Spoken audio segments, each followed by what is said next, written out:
What's up, everybody? This is the Booch, and welcome to episode 26 of the Boochcast reviews, Darkside of the Ring. And of course, ladies and gentlemen, on this crazy morning, it's actually like 7 a.m. the time we're doing this crazy thing.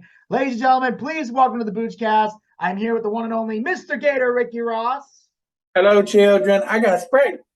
Yes, and he's going to need one for the craziness we're getting into this week, because this week we are covering Blood and Wire. I know those aren't the two things Gator wanted to see, but we're getting Blood and Wire, Onita'S FMW this week. I'm not excited for this. This is the Japanese version of what Gator hates. Myself too. Yes, I hate Mr. Bucciarelli. You can tell that by my little thing down here at the bottom. It says Gator the hater of Vinny Bucci. Yes, it does, very much so. As we got pay no attention to the other shit at the bottom. Yes. I made him change it, so he's not happy. But anyway, because he's a prick. Yes, I am. So we kicked this off, and what's interesting is, much like other previous episodes, there's a disclaimer here that I thought was hilarious. They start off with, due to precedents set by cable networks preceding ours, our Standards and Practices Department has asked us to warn you that this program may contain mature language. Historically, Standards and Practices has been employed to regulate the fairness of TV game shows. Here, though, they want us to note that sexual situations may be featured in this episode. We really love our S&P for letting us make disclaimers like this, comprised of too much text, even though we still have to say things like this program may contain violence. In a second, we're going to fade out most of this. As always, viewer discretion is advised. Then all that was left was mature language and violence. And they really did phase that out. I had to pause it to write all that shit down. And then we get to the fun. Smut and Phil? Not today. No? No, not today. With death-defying stunts and relentless bloodshed, Japanese frontier martial arts wrestling burst into life in 1989, led by revolutionary pioneer Atsushi Onita. WWE was very homogenized. WCW can get a little wild, but FMW took it to a whole nother level. Every night, Onita would bleed to death in the ring. Hold on.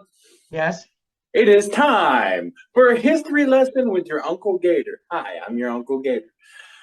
Now, Onita started FMW during the time when he was in Memphis, during the Memphis wrestling era down there. So he was brought on excursion, comes down to Memphis, and he sees the success of the then Tupelo, Mississippi concession stand brawls.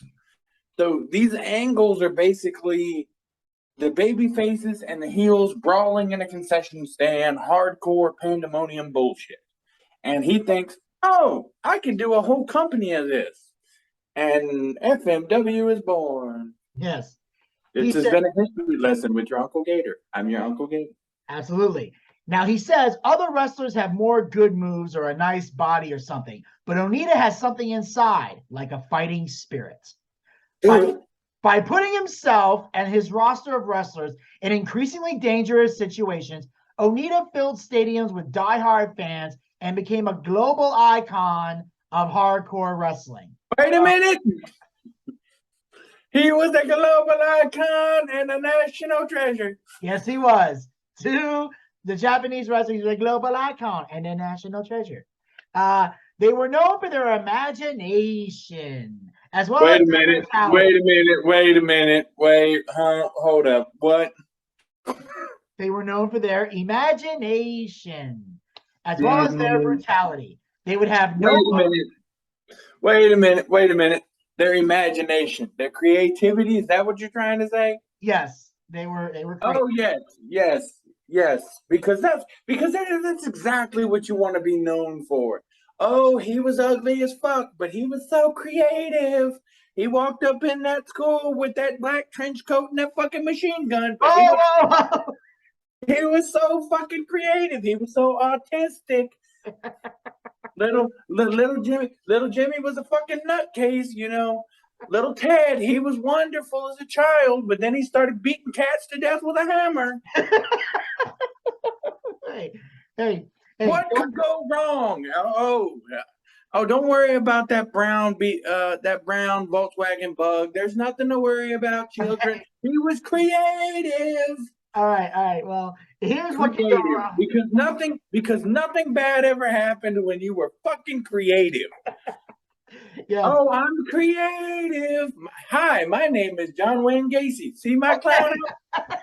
Okay, Gator, you made your point. No, I'm not done yet. Okay. Creative. Hey, JFK. Hello, school board suppository. Boom. Fucking top floor. Okay. I'm just saying. He was creative. Creative is another way to say that motherfucker had issues. They would have a no rope barbed wire match, and then an exploding barbed wire match, then an exploding ring. We'll get to that later, and then a ring and a pool. Yes, because that's a great thing. It's a great creative ideas. Let's put a grenade up a guy's ass, pull the pin. I love deathmatch wrestling. It's a great idea. It's so creative. Let's stick a lion on a bunch of fucking Jews. Okay, we're done. What? It's like the Colosseums in Rome. Okay, that I like. All right, Terry Funk says you have to be nuttier than a fruitcake to get involved in one of those matches. Yes, nuttier than a fruitcake. Yes, nuttier than squirrel poop. It's a great idea. Yay! The promotion's meteoric rise was followed by an equal meteoric crash, which left its top star paralyzed and the new CEO dead. Some blame Onita, who sacrificed everything for fame and fortune. He did. Yes. Onita saw a comic book. It was inspiration to get into the business. He saw a comic book called Giant Typhoon, which was based on Giant Baba, who was a big name star in Japan. When he read it, he thought, wow, pro wrestling is awesome. I thought how amazing that a Japanese person can fight in Madison Square Garden. He saw pro wrestling as the only way for him to see the world. So yeah, because he was creative. Japan's vibrant wrestling culture was popularized by Giant Baba's All Japan Pro Wrestling and Antonio Inoki's New Japan Pro Wrestling, back when it was watchable. Both championed an authentic, hard-hitting style, which I would later grow to hate. When Texans Terry and Dory Funk came over to perform, their over-the-top Western personas instantly captivated Japanese audiences because they knew psychology. So next, we cut to meaner than a rattlesnake, tougher than shoe leather, more dangerous than a hollowed-out scorpion, middle-aged and crazy like a fox. That's Terry Funk. But let me preface this with, I like old school, crazy, make a motherfucker run away just by looking at him. Memphis Terry Funk, not ECW Terry Funk. WCW Terry Funk is good. That Terry Funk. I like Terry Funk. I don't like fucking this Terry Funk. The deathmatch Terry, yeah. Yes, deathmatch Terry is that bitch. Yes. Onita was trained by Giant Baba and rose through the ranks of All Japan's dojo system before being sent to America to further his craft and learn from the styles of the West. Onita wanted to be like Terry Funk, so he went to Amarillo to learn, but was dealing with injuries he suffered in the Dominican Republic by not wanting to job to someone he felt was inferior. So they beat him up to teach him a lesson. Hashtag the business. That level of arrogance he has. Oh, I don't want to job to somebody. I'm better than him. Really? Yes, there are people like that. There once was a man who said, "Hey, brother, you didn't sell my Brella knee lift." I fucked him up. Yes. Yes. Creativity. Yes, but despite all that, Terry took him under his wing, bought him a used car, got him a job, and sent him on the road. He formed a tag team with Masafuchi to face Eddie Gilbert and Ricky Morton in what Gator mentioned earlier, the Tuvalu concession stand brawl. Tupelo, yes. Onita learned hardcore wrestling in Tennessee and noticed fans enjoyed it more than a normal match. Hold on, time out. It had storyline. It had feeling and emotion. It wasn't hardcore just to be hardcore because hardcore is hardcore. Okay, wrestling is a lot like sex. Okay, you have to do the foreplay before you blow your fucking load. Exactly. You know, they do all the other stuff before they got to that point. It wasn't just they walked in and went, oh, jizz. This was an angle. It wasn't like it was a fucking match. Exactly. And one time the audience got too excited and a young woman kicked Onita in the face with her heels. The second she kicked him, he had a huge gash and blood was gushing from his nose. At that moment, he realized hardcore wrestling triggers people's excitement. It was a revelation for him. Yes, it's a revelation. Just like the kid in the fucking bathroom who cuts his wrist and goes, "Mommy, I need attention." With an improved skill set and a willingness to inject thrilling violence into his matches, Onita makes a return to All Japan Pro Wrestling. On the cusp of main event stardom, a freak accident results in a devastating injury. He does an axe handle off the ring apron, and when he landed, he saw the bone sticking out of his knee through the skin. His kneecap was shattered. It ends. Yeah, the bitch fucked his vagina up. It ends his dreams of becoming a high-flying star. After years of working odd jobs, his thirst for stardom drives him to devise a bold stunt. He publicly challenges real-life karate champion Masashi Aoyagi to compete in a groundbreaking series of brutal matches pitting wrestling against martial arts. Rather than just a match, the fans start clashing with each other in the stands. This chaos makes pro wrestling compelling. He took the brutality from Aoyagi, and it starts drawing larger crowds. This gives Onita confidence that FMW could work. By the time he claims victory in the final bout, FMW is already born. And he says it gave you technical wrestling, high-flying wrestling, amazing women, and the blood and guts hardcore. Onita said, amazing. Hold on, there wasn't a goddamn amazing woman on the entire thing. Sonny wasn't even like in the business at that point.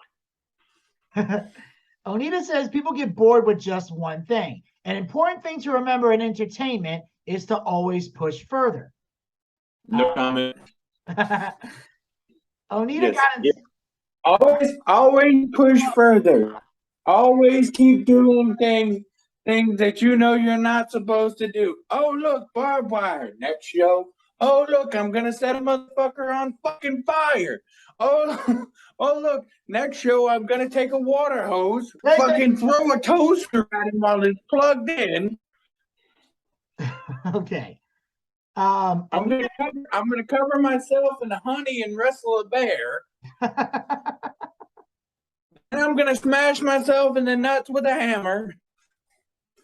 Have I made my point? Yes. Onita got inspired for barbed wire matches by getting hurt by barbed wire as a kid and learning that barbed wire is scary. Foley says the secret to that type of match is the audience comes first and the safety of the competitors comes second. What the fuck? No.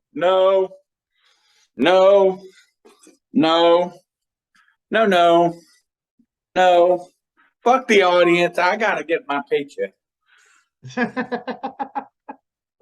Fuck the audience. Okay, we're out there, yes, to make have a compelling story, have a compelling fight. We are not out there to try to kill each other. That's not wrestling. This is two idiots wanting to bash themselves with the fucking dick hole with a hammer. Yeah, this is basically. What do I know? Yeah, you always want to take care of your opponent first before anything else. Yes. And, you know, that's a key thing. So, yeah, I got to disagree with Foley on that one. No. Safety should always be first. And an FMW hardcore match can be best described as self-mutilation. It's what it is. Yes. Onita wanted to do things he knew Baba and Inoki would never do because they have brains. So basically it was like Inoki was WWE, Baba was WCW, and FMW was ECW. That's pretty much how it was in Japan. That was their version. That's how they work things. FMW had dangerous stunts that resulted in legitimate bloodshed to compete with New Japan and All Japan. one of the women's matches had a fireball. And the women was burned so badly, the fabric in her gear burned into her skin.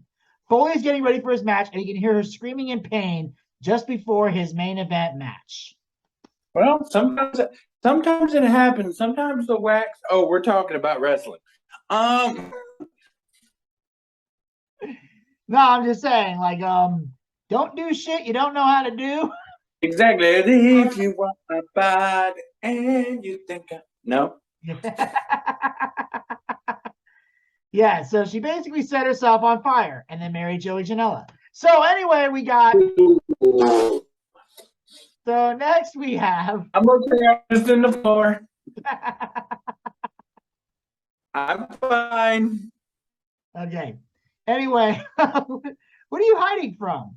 So anyway, Janela. yeah. So anyway, Tarzan Goto, Mr. Poto, Asato Tanaka, Mike Awesome, and up-and-coming talent from the North American Experience come on down to. Can I come out yet? Yes. Ricky Fuji was there as well. Chris Jericho did a few tours with FMW. And Sabu wrestled there for 3 years. The Sheik, who is Sabu's uncle, joined him there for a tag team tournament. So Yeah. These are a lot of the stars that have gone through FMW over the years. Now, Sabu would glue and tape his wounds shut and did some for some of the boys because stitches took too long. Because who needs a doctor? Yeah, we don't need no stinking doctors. Yes, and that's the reason why Sabu looks the way he does now. Rip hard and put up with. Yeah. They sacrificed their bodies on a nightly basis. Onita was the top star. He was strong-willed, which people could relate to. He cried at the end of every match because he gave it everything he had, and the crowd gave him all their love throughout the match. Okay, so he's Liv Morgan. Onita eventually came up with explosions. One match had flaming ropes, and things go wrong because it got too hot, too fast in the ring, and the smoke killed the air. They eventually jumped out of the ring and tried to put the fire out. Sheik got 60% of his body burned, but Sheik kept wrestling, and Sabu poured water on his back, and his skin came off. And like Gator said, why the fuck would you do that? I have no words. That's not it. You should have did the Inferno match the normal way. Onita eventually became the king of Japanese wrestling. He got a big head, bought himself a 4-bedroom house, and owned 5 cars. He made about $2 million a year at the peak of his success. He also had ties with the Japanese mob, and they controlled the arenas. Yes, Yakuza. Yes. Yakuza. But I feel like that's not the weirdest thing he's ever done, Mr. Boudrelli. What's the weirdest thing he's ever done? Oh, we're going to get to that. Son of a bitch. The Yakuza sponsored the show. Some of them had missing pinkies because you lost fingers if you fucked with the mob. Makes sense. Right. Sabu wrestled near the mob one night, and they beat him up after a show. Mike Awesome came out and pushed them off him and saved Sabu's life. So, glad to know at least somebody likes Mike Awesome. Yes. Yes. In 4 short years, he overcame his injuries and built a huge promotion. To celebrate, he invites his mentor and friend, Terry Funk, to compete in an exploding ring death match, the biggest stunt to date. Onita wrestled Funk in this match. He felt like a god that night and felt the people's cheers. Onita won the match and then covered Funk to save him when he realized the ring was going to explode. Right. Get out. The ring exploded, and then they walked out together. Now, notice that I said the ring exploded. Yes, AEW did bad. Anyway, moving on. Oh, no. Mr. Bucciarelli got something to say. Oh, yes. This is the part that I've been waiting to get to this fucking point. And notice the ring exploded. It exploded. There was no streamers on the fucking turnbuckles. You know why? Because Onita's got balls. Something that 3 guys in AEW don't have. I won't say their names, but their initials are EVP, if you need a hint. Yes. How stupid people sounded. I got to put Tony Khan on blast on this one. He's like, did you really expect us to blow up a ring? No, motherfucker. I expect you to present what you advertise. That's what wrestling is. You present what you have advertised. If you can't explode a ring in a way that protects the wrestlers, don't advertise an exploding ring. Notice they were doing this shit in the 90s too, and this was 2022, where things are technology is more advanced. I'm just saying, if you can't explode the ring, don't explode the ring, because everyone's sitting there expecting a ring to blow up, and you didn't give shit. The whole pay-per-view sucked overall. The pay-per-view was garbage. Even Elvis ripped it apart, and he loves AEW. So if Elvis said the pay-per-view sucked, the pay-per-view sucked. Because he waves the flag for AEW more than anybody. Flag. Exactly. But yeah, that's how you do a fucking exploding ring. And that's how you make it mean something. Instead of fucking putting up a bunch of streamers and then Wednesday night on Dynamite doing a 69 in the middle of the ring. Fucking dumbasses. Yes. I want to see him knock your asses out. Yeah. Bunch of fucking losers. So some of us have to work. Onita became a star and appeared on talk shows and game shows in the country. Onita later announces his retirement and had several $1 million in the bank. He headlined shows for a full year while they groom his successor, Hayabusa. Yes. So they're trying to groom somebody to be new. He didn't have a wrestler's body, but makes up for it by training hard. Yeah. Hayabusa didn't do well in death matches, but they still have a hell of a match. Onita wins and says his goodbyes in a passionate way. Yes. After he leaves the ring, announcer Shohoshi Arai takes over as president of FMW. He didn't know what to do. The crowds weren't as big this time around. So this is basically like, for WWE equivalent, this is like when Jim Ross left and John Laurinaitis took over. Nobody knew what the fuck to do. That's the best way to describe this shit. Yes, So basically that's what happened, because Jim Ross, when he left the talent relations position and John Laurinaitis took over, everything in that department went to shit. Did they do any fucked up angles? WWE, not that I can recall. No. Not as bad, or at least not as bad as what FMW was fucking doing. Okay, well, what were they doing, Mr. Boudreaux? Well, after a year and a half of retirement, Onita realizes his appeal isn't as strong without wrestling. No shit. So he returns to FMW to work for his former ring announcer and wanted to come back as a heel. Now, in Tokyo, it worked, but in rural areas, it didn't. So for some reason, Onita tried to be a heel, but fans just weren't buying it. That's like Swerve Strickland as a heel. Exactly. Or the famous babyface. This is me, Daddy Buccini. This is me. Yes. Ari hired Fuyuki to take over creative. They also started moving away from death matches so they can get the shows aired. They started moving towards a more entertainment style, and at one point, a group of guys peed on an opponent in the ring. Wait, what? They peed on an opponent in the ring. No. Hold on, Mr. Boudreaux. What? Hold on. We're not gonna glance over that like you didn't just say that. They pulled their penis out. Yes. And then they urinated upon the corpse. Yes, they did. Of their opponent. Yes. Because nothing says let's get on television like urinating upon the corpse of your opponent. You know what that sounds like, Vinny? What does that sound like? That sounds like using a pizza cutter in a match just to go to a fucking Domino's commercial. Wrestling. Yeah. Exactly. What's funny about that is that Jericho actually talked about that on his podcast, and he said if Domino's was smart, they would have put Nick Gage and Jericho in a pizza commercial. They're not on it. They're not doing that. No, they're not, because they're smart.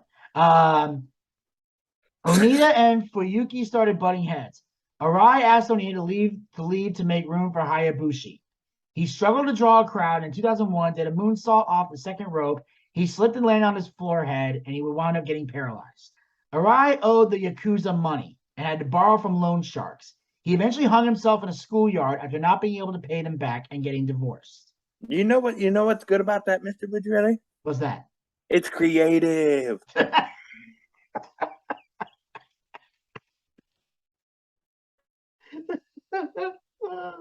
I told you, the bat of boiling oil. Imagination. I owe them money, and I got to go. So where am I going to go? A schoolyard, because that's where the children will find me. Yeah, let's traumatize a bunch of kids for the rest of our lives. My spirit will linger on forever like a fart. God. Oh, God. Some say he was a coward for doing that because now his wife and daughter now inherit the debt. In 2015, FMW makes a brief return with Hayabusa as an executive producer. Hayabusa. Yes, he's an executive producer. Onita gets back in the ring. A year later, Hayabusa collapses in his home and dies. But before he died... See, now that wasn't creative. No, it wasn't. But before he died... Motherfucker. Before he died, he did eventually walk again. He had arm crutches, but he walked. And it was on TV and everybody got emotional about it. Now, FMW was considered the Wild West of professional wrestling, even though it was in the East. Onita believes he created real hardcore wrestling, and Sabu took what he learned to ECW. No. Onita ends the whole thing with saying, there is only one Hulk Hogan. There is only one Antonio Inoki. There is only one Giant Baba, and only one Onita.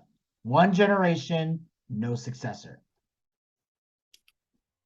Yes, because they didn't get creative. I don't know, Gator.